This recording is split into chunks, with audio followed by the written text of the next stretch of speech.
Então, vamos lá. Boa noite a todos, sejam bem-vindos.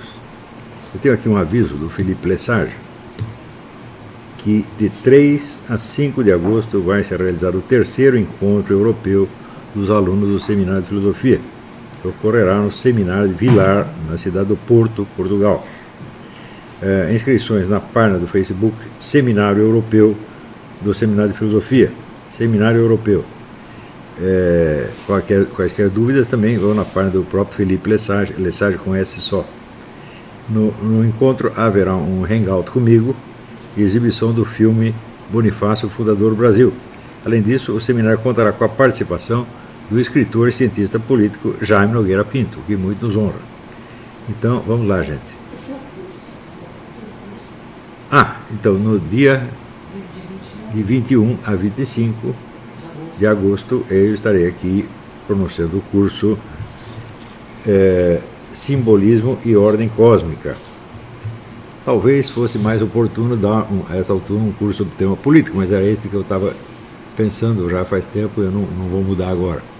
E as informações estão no site? O quê? As informações estão no site. As informações na própria página do Seminário de Filosofia. Muito bem. Então, vamos lá. Outra coisa. Philippe Lesage deve estar me ouvindo. Felipe, você me enviou uma pergunta por e-mail.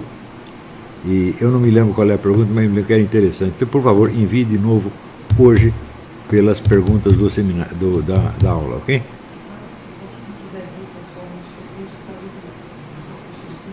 Claro, o curso Simbolismo e Ordem Cósmica, quem quiser participar pessoalmente aqui, será muito bem-vindo.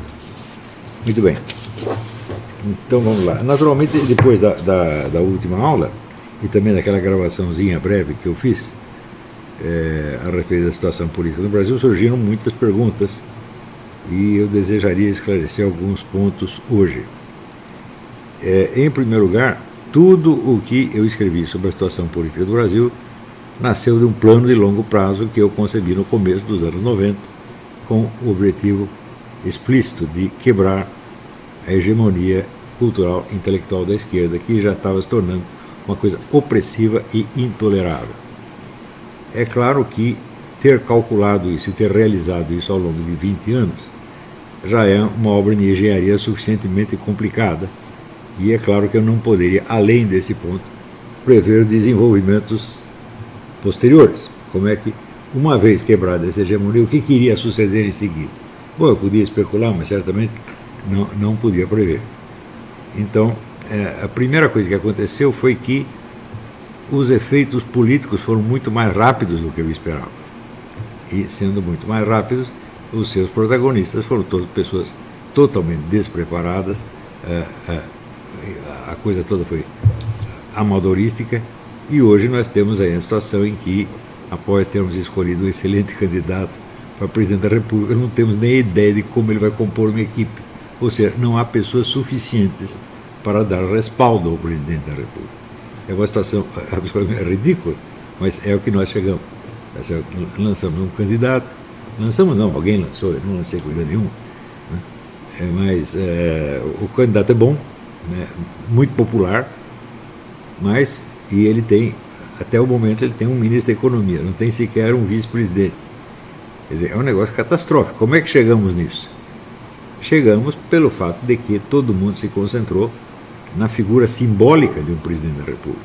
Não pensou em termos, vamos dizer, do poder concreto que subentende, evidentemente, uma organização, uma militância disciplinada, tá certo? E a formação de quadros. Ninguém pensou nisso. Quer dizer, houve uma espécie de fetichismo da presidência da República. Eu, desde o início, eu não sabia que ia dar isso, mas eu esperava que não desse, eu esperava que o resultado não fosse esse. Eu esperava que o pessoal entendesse que, vamos dizer, contra uma revolução cultural, só outra revolução cultural. E que, portanto, era mais importante nós nos ocuparmos de limpar a atmosfera nas escolas, na mídia, nas igrejas, etc., antes de pensar em presidência da República. Quando veio o negócio do impeachment da Dilma, eu também já pensei, falei, isso aí não adianta nada, você vai tirar a Dilma, mas o esquema todo está montado, ele não vai ser nem arranhado, porque a Dilma é uma pessoa absolutamente insignificante e foi posta lá só para ocupar o lugar do Lula por um tempo, então retirá-la não vai fazer a mais mínima diferença. como de fato não fez. Né? Também, quando escolheram lutar pelo impeachment da Dilma, em vez de lutar pela anulação das eleições, realização de novas eleições, eu percebi que aquilo era um erro monstruoso, baseado também no fetichismo da presidência. Como, veja, existe até um livro muito interessante que diz Sua Majestade, o Presidente do Brasil, escrito por um estudioso alemão, e viu que os poderes da presidência da República no Brasil eram um negócio assombroso, eram poderes imperiais, tá certo? Não tendo todo esse sistema do que aqui nos Estados Unidos se chama de checks and balances, em que os vários poderes se limitam uns aos outros. Nada disso existia, o presidente faz o que quer.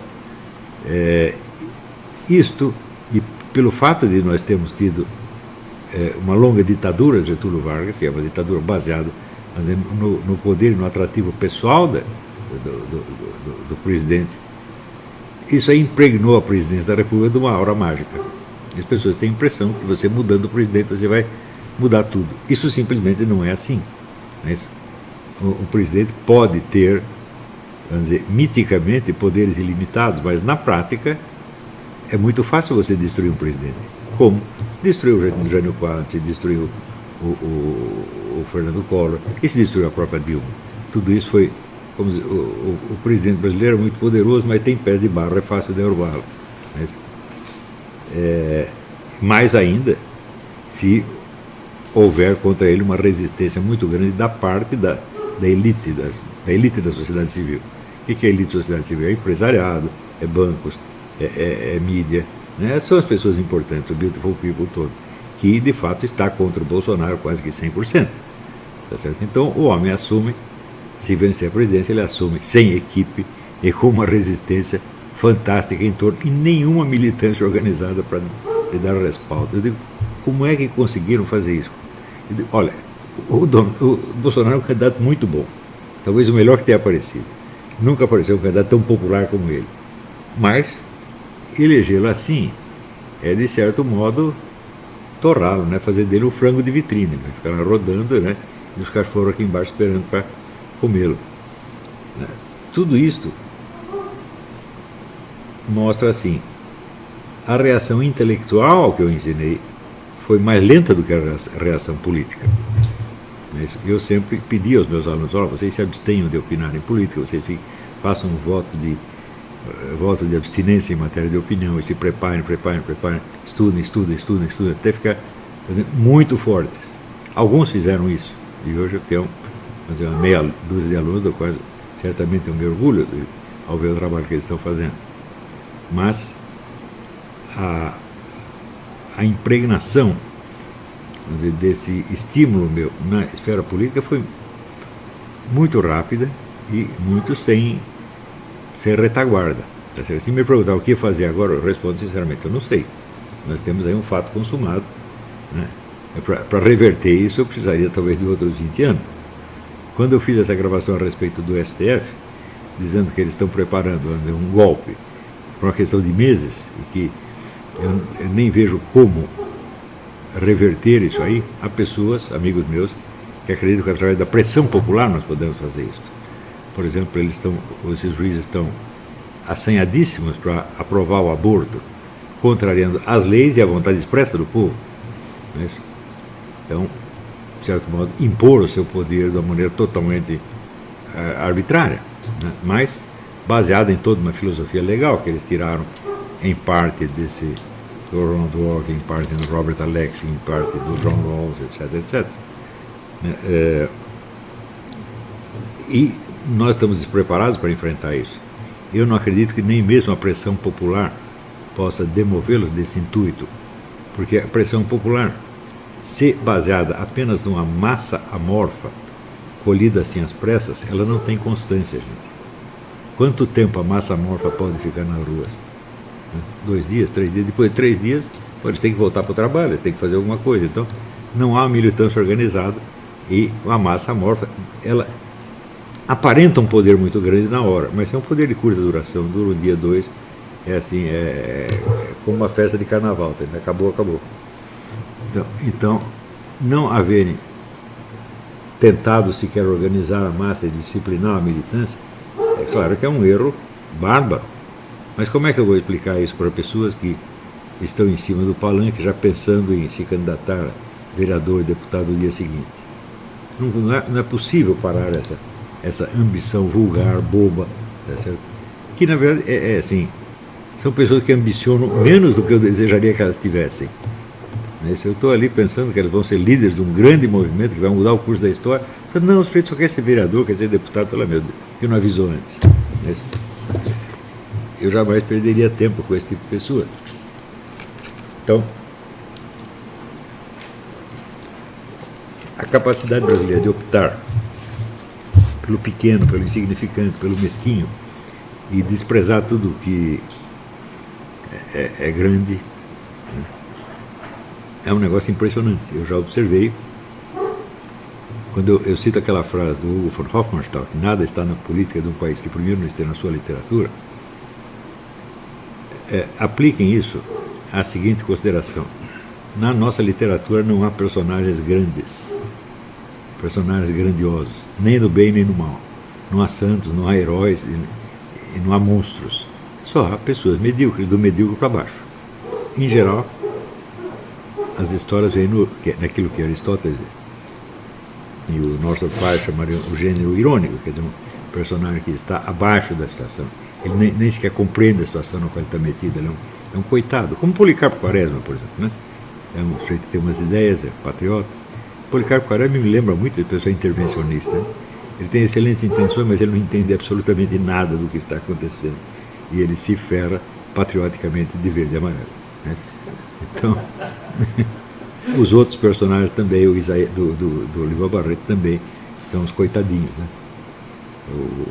O Isaías Caminha, que entra no jornalismo com toda inocência, esperando ser um jornalista honesto e tal, e no fim ele mesmo acaba sendo corrompido pelo meio, né? E também, me lembra também, tem a novela do Camilo Castelo Branco, Coração, Cabeça e Estômago, é um sujeito que é um moralista, um reformador político, mas ele também acaba se corrompendo porque ele não tem um horizonte de consciência suficientemente amplo para entender a situação. Então, no Brasil, se você vê o número de pessoas que entram no combate à corrupção e terminam se tornando corruptos eles mesmos é muito grande. Mas, então, por que isso acontece? Acontece porque são pessoas ingênuas, com um horizonte de consciência muito estreito, não entendem a complexidade do problema. No curso que eu vou dar sobre simbolismo e ordem cósmica, eu vou dar para vocês uma ideia do que é, vamos dizer, a estrutura mínima que você precisa ter para você descrever uma situação político-social. E o número de elementos que entra nisso aí já é inconcebível para a maior parte das pessoas. Em geral, é um negócio dos dois neurônios, é piada, mas funciona. Só tem um neurônio a favor e um neurônio contra. Isso é tudo que o sujeito entende. Se ele está contra uma coisa, ele quer o contrário daquilo. Ele passa a lutar pelo contrário daquilo. Isto, evidentemente, nunca funciona. Eu me lembro do exemplo dado por Herbert Spencer. Se você tem uma chapa de metal e ela está torta num ponto, se você martelar ali onde está torta, ela vai ficar mais torta ainda. Então você tem que bater em volta, um pouquinho em volta, um pouquinho no centro. O negócio é complicado, né? E esse exemplo eu li num livro de sociologia mais de 50 anos atrás e se impregnou na minha mente, falando, as coisas são realmente assim. Essa coisa a oposição direta ao mal que você enxerga, na maior parte dos casos está destinada, vamos dizer, ao fracasso. Então, por exemplo, as coisas que as pessoas não gostam, elas dizem, deveria haver uma lei contra isso. Elas fazem a lei, o negócio piora. Isso é sempre assim. Então,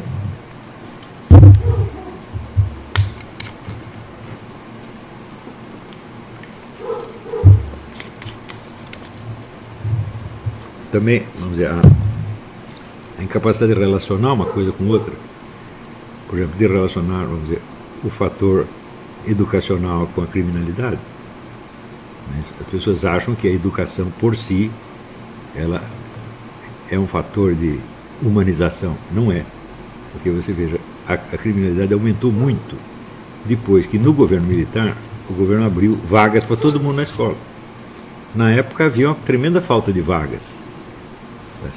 E, por exemplo, na universidade os chamados excedentes. O que é excedente? É o sujeito que fez vestibular, passou, mas não tem vaga para ele. E eles faziam manifestações, iam lá gritar com o ministro e tal. E daí o governo falou, não, vamos acabar com essa porcaria, vamos abrir vaga para todo mundo, abrir uma universidade em cada esquina. E digo, bom, a criminalidade aumentou muito depois disso. Ou seja, isto não ajudou em nada a civilizar o país. E as coisas não são assim tão simples e diretas. Um bom treinamento na dialética, pelo menos marxista, que é a dialética mais simples que existe, já ajudaria a resolver um pouquinho, mas de todas as pessoas anticomunistas que eu conheço uma que entenda alguma coisa de marxismo. Nunca, eu vou dizer sinceramente, nunca nenhuma. Né? Porque o sujeito, antes dele tomar contato com o marxismo, ele já leu von Mises demonstrou que a economia marxista é uma bobagem, então ele acha que o resto é bobagem também. Eu digo, se um sujeito é incapaz de organizar a economia de um país, isso não quer dizer que ele seja incapaz de vencer uma guerra, ou incapaz de corromper o país inteiro. Uma coisa não tem nada a ver com a outra. Né? Então, o marxismo é um edifício intelectual altamente complexo e, no fim das contas, também valioso do ponto de vista pedagógico. Você tem que aprender aquilo, né? Mas as pessoas não se interessam e até acham ruim que alguém estude isso. Quer dizer, como se você estudar um sujeito fosse você tomar partido dele, fosse você lutar por ele. Não, as coisas também não são assim. Né? O sujeito aparece lá dentro do Karl Marx, todo mundo acha que ele virou comunista. Não é assim que funciona no Brasil? Né? Então,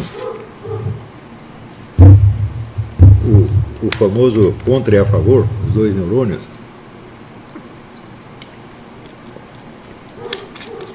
eles entram em tudo, e pior, o pessoal de mídia sabe que as coisas são assim, e sabe jogar com isto. E com isto, então, sabe jogar o público contra uma pessoa, né, usando contra ele os defeitos do inimigo dele. Usa-se isso contra o Bolsonaro. Não vê essa boboca dessa Janaína Pascoal? Dizer, não, nós temos que tomar cuidado para que isso aqui não vire um PT às avessas.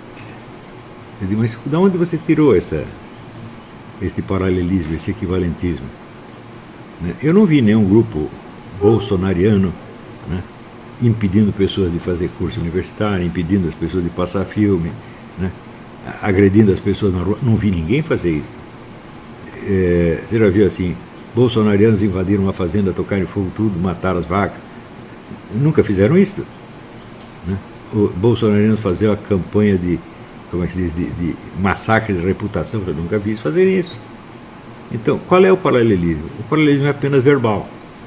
Quer dizer, você pega uma frase e inverte. É aquele negócio de criança, quem fala é que é. Não é isso? Então, se o Bolsonaro denunciou os corruptos, é porque ele é corrupto. Pronto. É um raciocínio assim, mecânico, que um tatu-bola é capaz de fazer. Né? Mas a inteligência do nosso público parece estar no nível do tatu-bola. Mesmo pessoas que estudam, dificilmente resistem a isso. Por quê? Porque a inteligência delas é passiva. Não é uma inteligência que cria estruturas. Não, ela recebe e pronto. Fica inerme perante uma frase. Quer dizer, frases soltas no ar têm um poder hipnótico sobre a massa. Inclusive a massa letrada, a massa de diplomados, esses são os que mais são assim.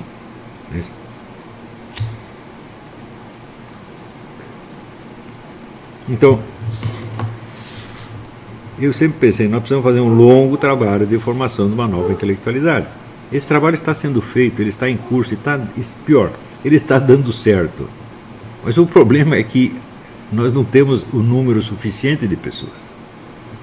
E também o tempo de atuação delas é pequeno. Se você pensar assim, os melhores que estão aí na praça, tipo Felipe Martins, né? O Paulo Enéas e outros, né? Principalmente os que estão na esfera do comentário político. Quando que eles começaram? 2, 3 anos atrás. Então, quando que eles começaram a examinar o problema? 2, 3 anos atrás. Veja, eu comecei 50 anos atrás, né? E não abri minha boca antes de decorrer dos 30 anos. Ou seja, quando eu fiz aquela lista no artigo Estudar Antes de Falar, eu não estava brincando com aquilo. Falei, se você quer entender o que é negócio comunista, você vai ter que seguir esse plano de estudo, isso aqui leva 5 anos. Se você for um gênio, leva 2, 3 anos. Né? Mas é 2, 3 anos lendo o dia inteiro. Né? Então, Daí o pessoal pensa assim, não, mas nós precisamos fazer alguma coisa agora. Eu sei o que você vai fazer agora, você vai se ferrar. É isso que você vai fazer com uma máxima urgência. Então, esse praticismo assanhado, também não adianta eu repetir a frase do Goethe, é urgente ter paciência. As pessoas não têm paciência mesmo, elas têm só um sentimento de urgência. É a urgência de se ferrar. Tá certo? E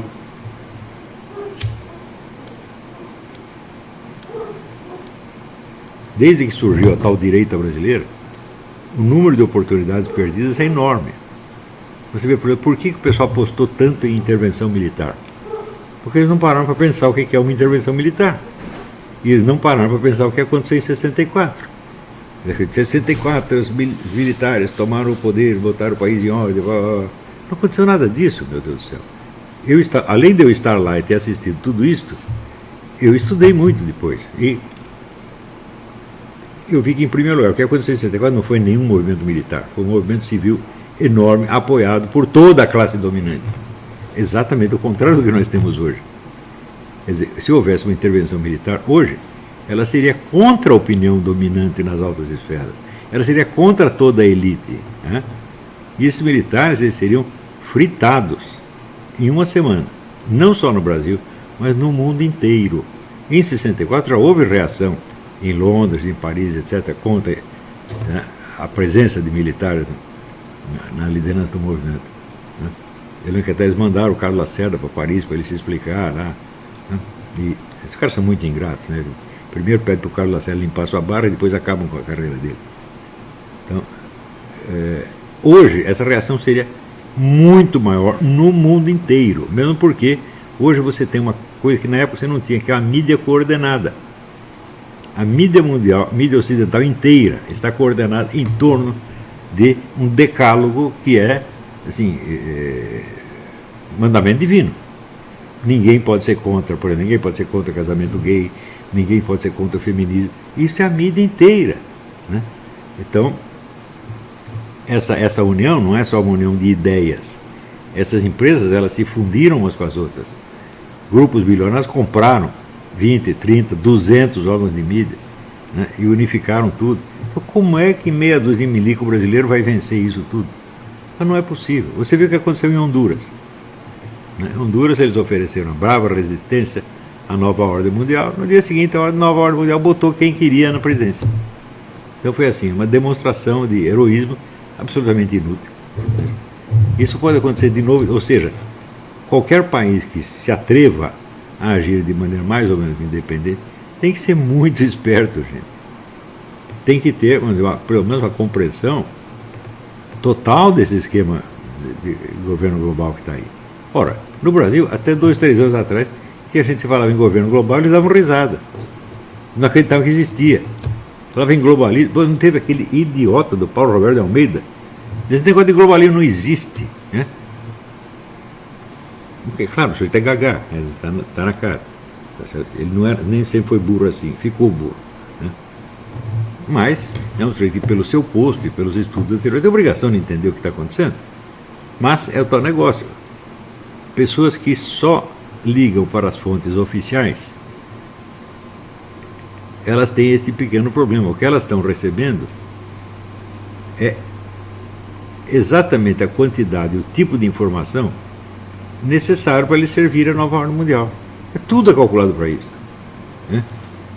E isso não é brincadeira, porque existe um princípio em história que é o seguinte, que a divulgação dos fatos cria novos fatos. E o teor desses novos fatos depende dos fatos anteriores, tal como foram divulgados. Se você diz que aconteceu X, então vai acontecer Y, e assim por diante. Então, vamos dizer, vocês viram, quando os americanos mataram Osama Bin Laden, não foi divulgado no mundo inteiro como se aquilo fosse o fim do terrorismo islâmico? E foi o fim? Claro que não. Mas num primeiro momento pareceu. Quando caiu o governo da União Soviética, foi o fim do movimento comunista. Acabou o comunismo. Nós estamos na era pós-comunista. Vocês estão loucos? O movimento comunista antecedeu de mais de 60 anos o surgimento da União Soviética e vai sobreviver a ela. Né?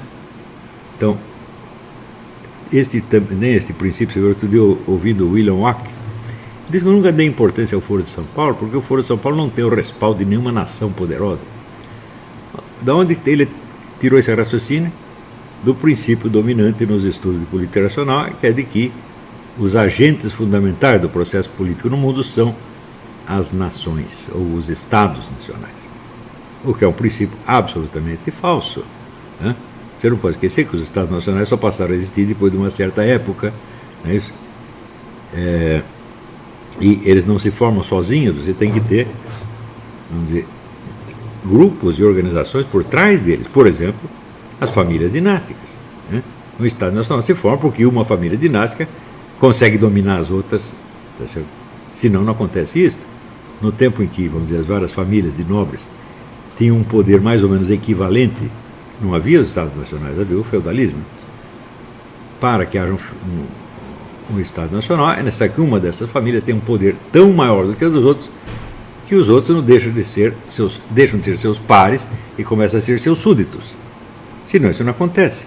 Então, qual é o fator decisivo? É a família dinástica e não o Estado-nação, meu Deus do céu. Então, eu há tempos digo, as famílias dinásticas são um dos verdadeiros sujeitos da história. Porque só existe ação histórica quando a ação e seus efeitos se prolongam para além da duração de uma vida humana. Se o que você fez morreu com você, não se incorporou na história, meu Deus do céu. É isso? Então, se você pega, por exemplo, a vida de Napoleão Bonaparte, algumas das ações dele se incorporaram na história, são ações históricas porque exerceram efeitos duradouros. Outras não, morreram junto com ele. Então, uma nação pode ser feita e desfeita com a maior facilidade. Se você estudar no século XX, entre a Sociedade das Nações e a ONU, quantas nações elas não fizeram e desfizeram? Um montão, quer dizer, você tem um nome num dia, no outro dia você tem um outro nome. Não é isso? Alguém decidiu isso? Quem foi que decidiu? Foi uma nação? Claro que não. Foi algum poder dinástico superior às nações. Então você tem muitos poderes superiores às nações, vamos dizer, movimentos tipo comunista, que são supranacionais desde a sua origem. Eles têm mais poder do que qualquer nação. Eles usam as nações como você usa, como o guerreiro usa uma espada. Se ela enferrujou, joga fora e compra outra. Né? Então, quer dizer, o poder das nações é um fetiche, mas tem a doutrina morgental, que até hoje é ensinada no meio diplomático. Os sujeitos fundamentais da ação política no mundo são os Estados Nacionais. É como se o Estado Nacional fosse uma espécie de banana que nasce sozinho da terra, como se ele não fosse o resultado de uma elaboração altamente complexa que precisa ter agentes mais profundos e mais duradouros por trás para sustentar aquilo.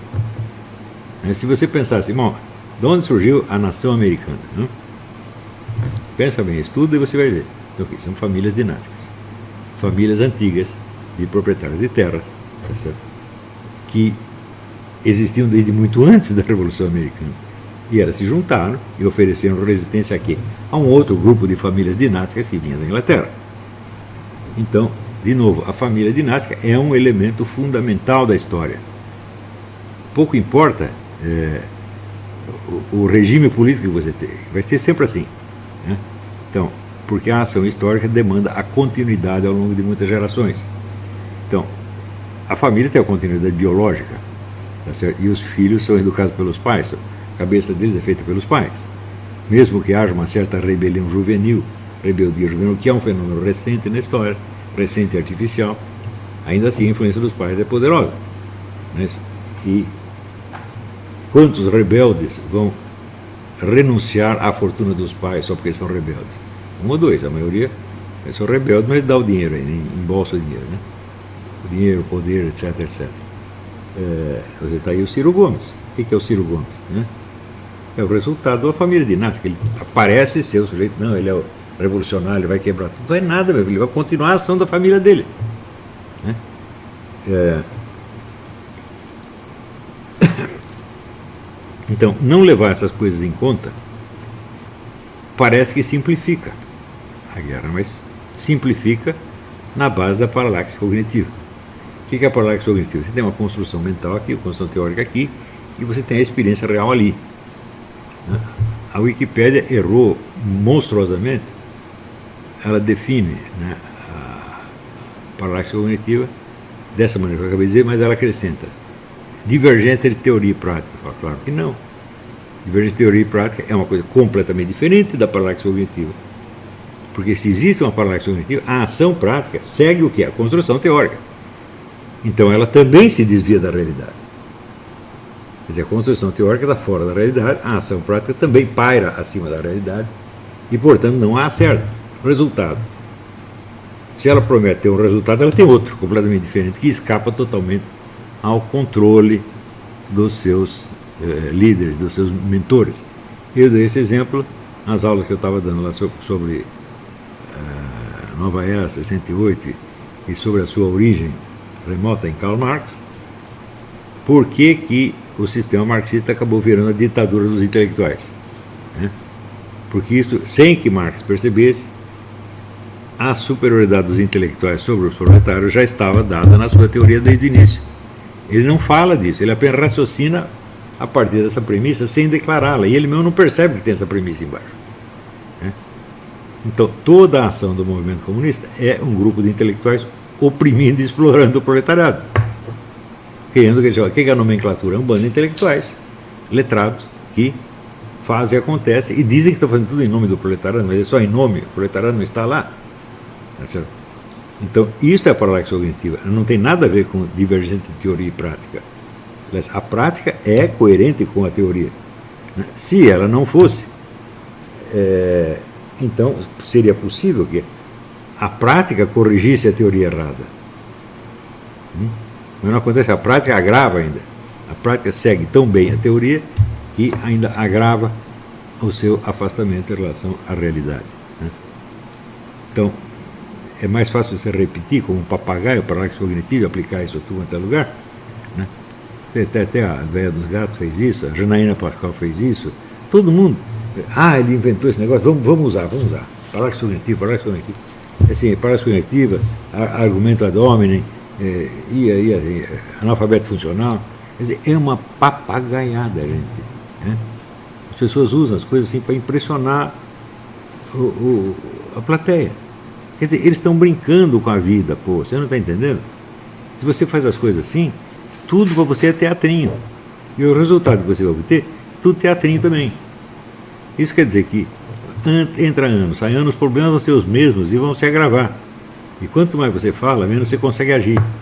É isso que está acontecendo no Brasil. Gente, são 200 milhões de habitantes. Mas eles não conseguem nada, porque eles são dirigidos por pessoas assim. Pessoas que estão a fim de brilhar por um momento, não estão pensando num resultado verdadeiro. Né? Gente, eu quando fiz esse projeto, começou com Nova Era Revolução Cultural e Imbecil Coletivo, eu fiz um projeto e o projeto funcionou na realidade. Né? Eu falei, não pode ter só esquerda no país, tem que ter um raio de uma direita também. Não interessa se a direita vai ser boa, mas tem que haver, porra. E agora, então, eu posso dizer, deu certo. Só que isso é só um projeto para chegar até aí. E depois não sei, porra. Você quer que eu preveja tudo o futuro? Eu não sou Deus. Né? Então, isso quer dizer que eu fiz isto porque eu estava a fim de obter resultados reais, não de bancar o gostoso. Não preciso bancar o gostoso, eu sou gostoso, pô. Né? Eu não tenho problemas de autoestima. Né? Minha autoestima é tão alta que eu acho que quem não gosta de mim é doente, é louco. Né? Então, e é verdade, eu acho, mas o que esse cara tem? O que eu fiz contra ele? Só estou ajudando, ele está bravo comigo, então é doido. Eu não estou de sacanagem, eu não estou aqui para bancar o gostoso, eu não tenho dúvidas a meu respeito, elas acabaram quando eu tinha 43 anos de idade. Né? Agora não vou pensar mais em mim, agora vou pensar em alguma coisa. Né? Estou livre de mim mesmo. Né? Então, mas no Brasil as pessoas não crescem o suficiente para isso, elas não chegam à maturidade. Maturidade é isto, gente. Né? Isso eu aprendi com o Dr. Miller. Um dia você se esquece de você mesmo. E daí você está pronto para amar o próximo e para fazer alguma coisa real. Né?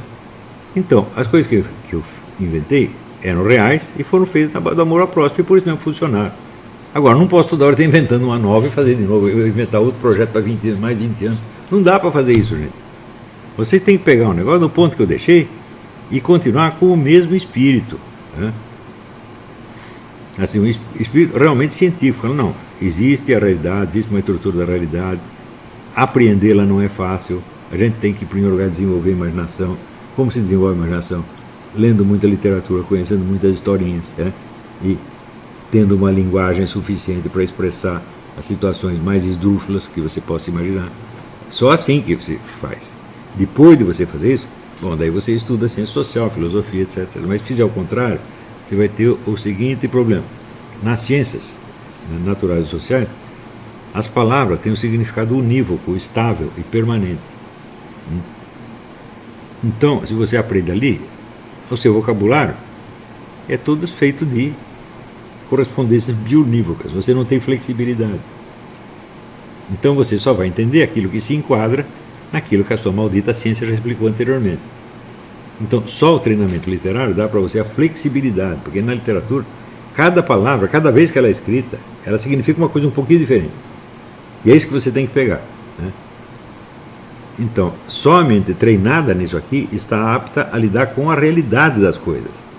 Se a sua formação é só na ciência, você está em plena paralaxe cognitiva. É tudo construído bonitinho, mas não tem nada a ver com a tua experiência real. Você pega, por exemplo, sei lá, um sujeito prêmio Nobel de Física, prêmio Nobel, sei lá, inventor da física matemática, e daí ele tem um problema, a mulher dele é forte em casa. Eu digo, bom, então descreva o seu problema nos termos da sua ciência. Ele pode fazer isso? Ele não pode fazer. Então pronto, perante a vida real, ele está totalmente desguarnecido. Agora, se tem a formação literária, domínio da linguagem, não da linguagem científica, mas da linguagem humana geral, bom, então já dá para ele explicar o que está acontecendo, o que ele está sentindo. E é isso que nós precisamos fazer. Em primeiro lugar, aprender a falar. Então, em geral, as pessoas não conseguem nem falar, às vezes não conseguem nem latir. Então se tornam pessoas impulsivas, burras, tá certo? Que qualquer coisinha ficam bravas, tá certo? Ficam bravas sem saber porquê.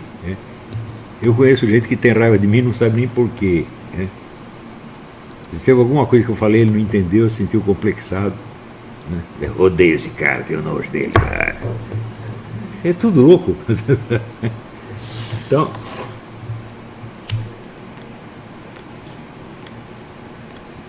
desculpa, mas é impossível manter esse negócio aceso que você está falando.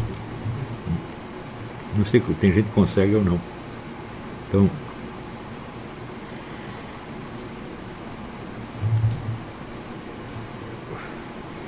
infelizmente, então, os efeitos políticos do meu ensinamento se precipitaram sobre os efeitos intelectuais.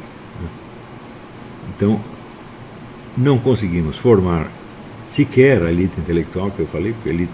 Bom, formei o quê? Entre 50 e 100 pessoas atuantes capazes de...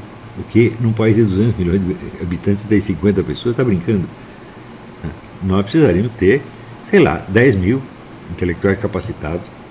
Daí sim, começar as discussões e aos poucos a linguagem vai se depurando, você vai conseguindo expressar as coisas como elas estão acontecendo. É isso. Daí, depois disso, se formam as correntes políticas, as propostas políticas, começa a discussão política. Depois disso, o certo seria isso, mas está todo mundo com pressa. Então agora, vocês estão com pressa de eleger o Bolsonaro, tá bom, vocês querem, nós vamos eleger ele. Eu mesmo sou eleitor dele.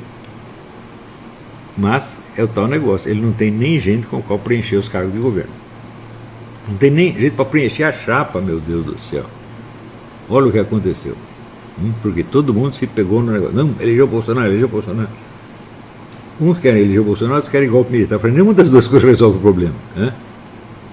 Só uma coisa resolve, preparar uma nova geração para governar e resolver os problemas de fato. Se não tem gente, olha, já disse Santo Tomás aqui, não existe ação sem um agente. É isso que nós queremos fazer. Quer dizer, o Bolsonaro vai ocupar todos os cargos, chefiar todos os departamentos, fazer tudo sozinho. Olha a encrenca como nós estamos metendo esse homem, que é um homem bom e que é o melhor dos candidatos. Então, bom, por hoje é isso aí. Daqui a pouco a gente volta com as perguntas.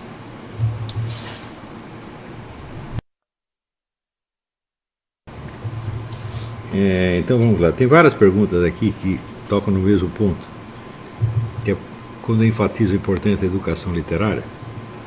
Por que eu faço isso? Faço isso pelo seguinte motivo. Educação científica não existe e educação artística também não. Ou seja, elas não funcionam como educação.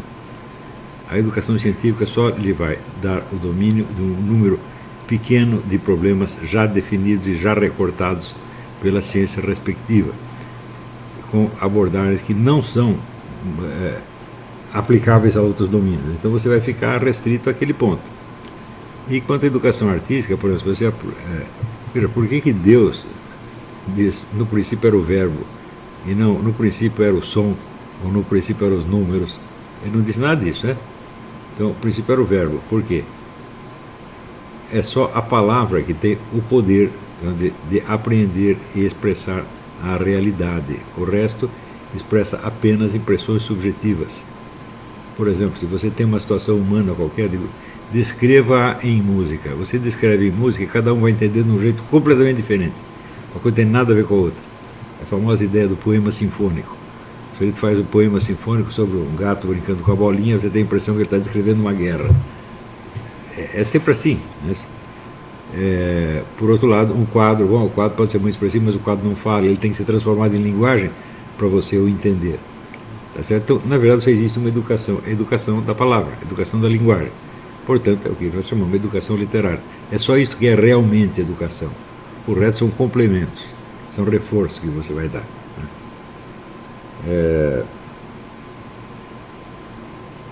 Aqui, o Samuel Galo dá um exemplo, diz, olha, tudo se passou no caso do impeachment da Dilma, é igualzinho à história do alienista do Machado de Assis. Eu não vou ler a pergunta inteira, porque é muito comprido, mas é realmente, leiam aquilo e você vai ver como é tremendamente parecido.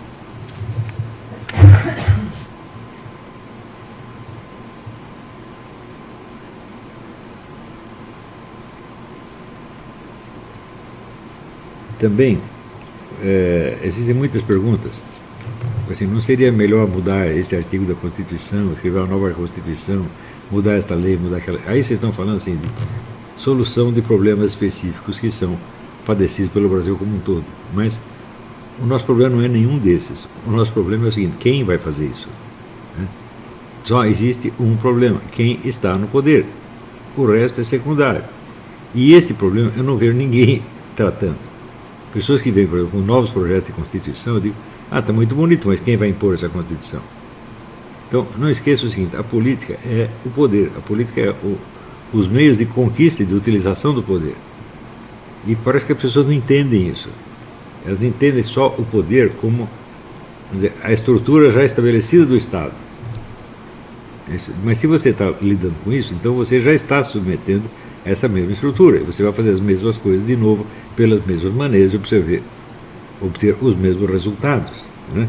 Então, por exemplo, devemos mudar a Constituição? Eu não sei. Mas eu sei que se você quer mudar a Constituição ou aplicá-la, você precisa ter o poder de fazer isso. O que é o poder? É o número de pessoas que te obedecem. É uma coisa muito simples. Então só existem dois problemas, o poder e a obediência. O resto é tudo secundário.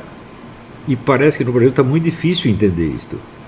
As pessoas só entendem a palavra política no sentido já consolidado, formal e, por assim dizer, convencional de eleições, propaganda eleitoral, partidos políticos, etc, etc. Bom, tudo isso aí são meios pelos quais a política se realiza. Mas o problema fundamental continua o mesmo. Qual é o problema do Bolsonaro agora? O Bolsonaro não tem poder suficiente. E se for eleito, ele também não vai ter. Porque não tem um número suficiente de pessoas que obedecem. Tem um número enorme de pessoas que o amam, que dariam a vida por ele. Mas elas não estão treinadas para obedecê-lo, para agir em função dele. Então, todos os belos planos podem ir por água abaixo.